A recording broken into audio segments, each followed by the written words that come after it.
नमस्कार, India news दर्पण में आपका स्वागत है। मैं हूं संध्या। ये नजर डालते हैं इस वक्त की खास खबरों पर। सोनभद्र जिले में अवैध खनन और सुरक्षा मानकों के उल्लंघन को लेकर खान सुरक्षा महानिदेशालय डीजीएमएस की भूमिका पर गंभीर सवाल उठे हैं।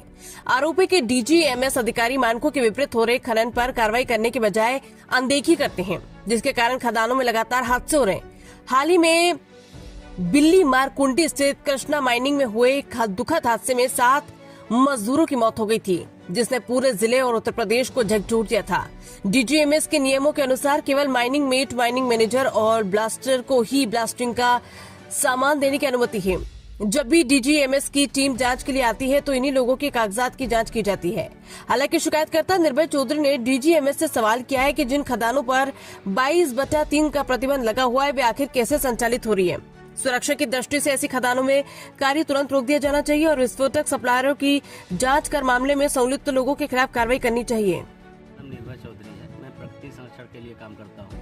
आपने अभी कुछ खदानों को लेकर शिकायत की है जिले पे? जी, हमने 4-5 खदानों को लेकर शिकायत किया है।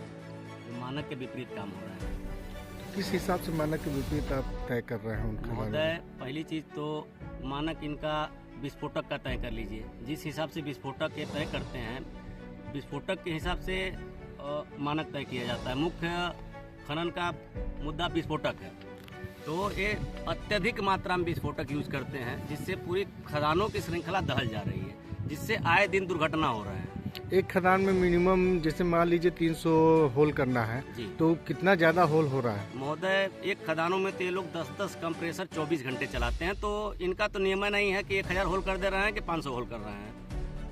जैसा कि माइनिंग मेट, माइनिंग मैनेजर होते हैं, इसको देख के लिए अगर आप प्रतिदिन माइनिंग मेट और माइनिंग मैनेजर या ब्लास्टर का जांच करवा लिया जाए तो जितना केजी इनका मानक है विस्फोटक का, उससे 4 गुना विस्फोटक इनके कागज पे तय है, लिखा गया है। तो खदान मालिक के साथ माइनिंग मेट और माइनिंग मैनेजर भी दोषी होंगे नियम से। तो अगर विस्फोटक तय ब्लास्टर के हिसाब से ब्लास्टर पे या फिर फोरमैन पे जारी होता है तो ये भी जिम्मेदार है। कितनी दूरी से ये ब्लास्ट का सामान आता है और क्या वहाँ पर सुरक्षा की दृष्टि से क्या सरकारी पहल है?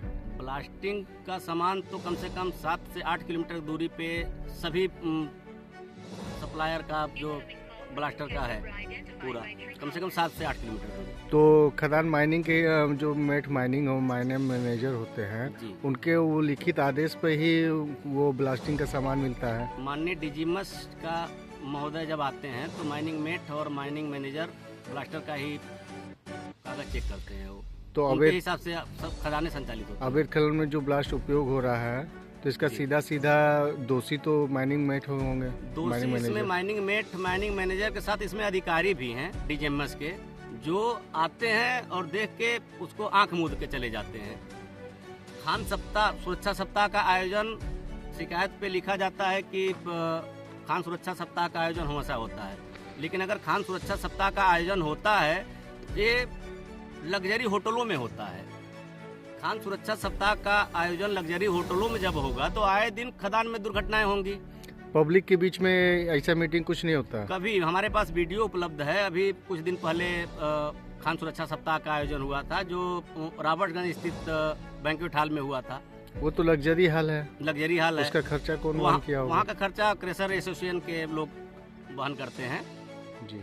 यहाँ खदान में उनका मीटिंग ही नहीं होने दिया जाता, जिससे प्रथम दृष्टया देखा जाए तो मीटिंग खनन स्थल पे होना चाहिए, जिससे मजदूरों को, वहाँ के मेठों को, माइनिंग मैनेजर को और टीपर या फिर जो पोकलेन संचालक है उनको मिलना चाहिए, जिससे वो सेफ्टी अपना जाने कि सेफ्टी होता क्या है। तो क्या मजदूरों ने आपसे क्या शिकायत किया है? मजदूर क्या, हम तो यहीं के रहने वाले हैं, प्रतिदिन देख रहे हैं कि यहाँ कोई मानक है ये नहीं है।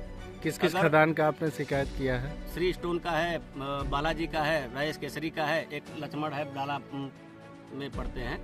बिल्ली मारकुंडी में हादसा होने के बाद कई प्रशासन यहाँ आई, जांच की, सब चीज हुआ। बिल्ली मारकुंडी में अभी कुछ हफ्ते पहले कृष्णा माइनिंग में एक हादसा हुआ था जो बहुत ही दुखद था।